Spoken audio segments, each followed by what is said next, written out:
Dolores Padierna. Gracias.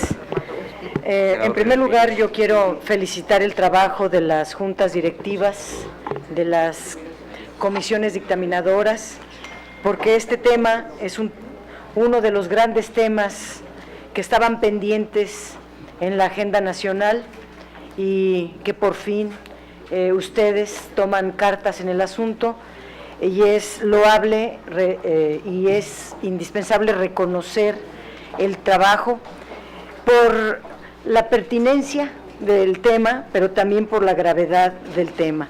Yo quisiera hacer algunos subrayados que tiene esta. No solamente es la facultad que se le da al Congreso de elaborar una ley general para prevenir o erradicar este tipo de delitos de tortura, tratos crueles, inhumanos o degradantes, sino que también da la obligatoriedad al Estado de proteger a las personas frente a este tipo de delitos, para que pueda ser considerado como tal, como tortura, como trato cruel, inhumano o degradante.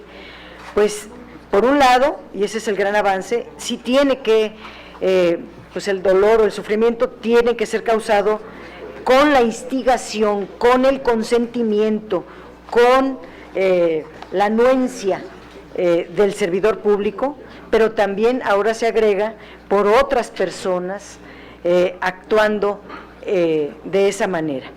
El Estado, por un lado, debe de ser el garante, desde luego, de los derechos humanos, pero el Estado puede no ser responsable por actos que queden fuera de su control, pero deberá ser responsabilizado por actos de tortura que cometan otros si no hace nada para evitarlo. Hay también, como lo decía la senadora, una obligación internacional para los estados de tomar medidas específicas y generales para evitar la comisión de este tipo de delitos. Entonces, por su importancia, por su gravedad y porque en México este problema se ha venido agravando, yo quisiera señalar nada más 4 datos.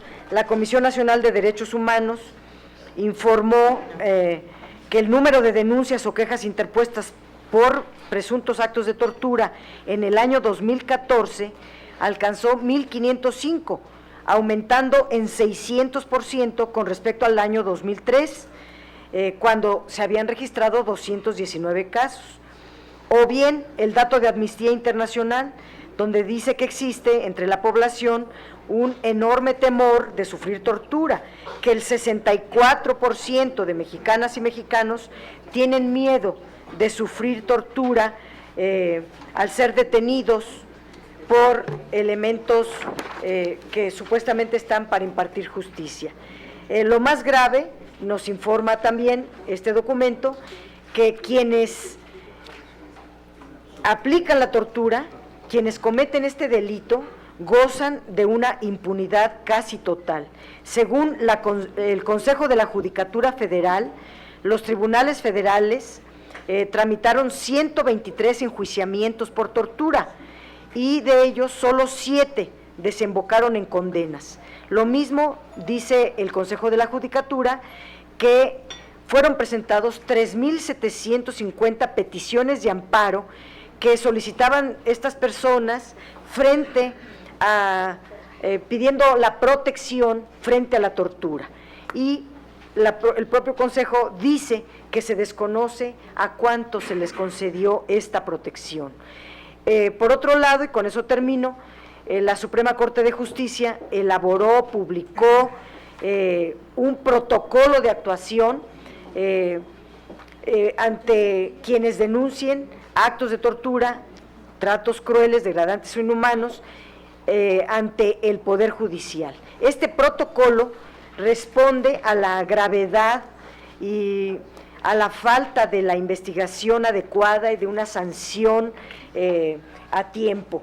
Entonces, finalmente están las obligaciones internacionales que ha adoptado México en esta materia, el Pacto Internacional de Derechos Civiles y Políticos, la Convención de Naciones Unidas contra la Tortura, el Protocolo Facultativo y la Convención Interamericana para prevenir y sancionar la tortura. Todo esto obliga al Poder Legislativo a actuar conforme a estas responsabilidades internacionales, trabajar una legislación con una visión protectora y garantista, que es justamente la que tenemos enfrente para dictaminar, por lo cual hay que felicitar el trabajo de las comisiones dictaminadoras. Es cuanto.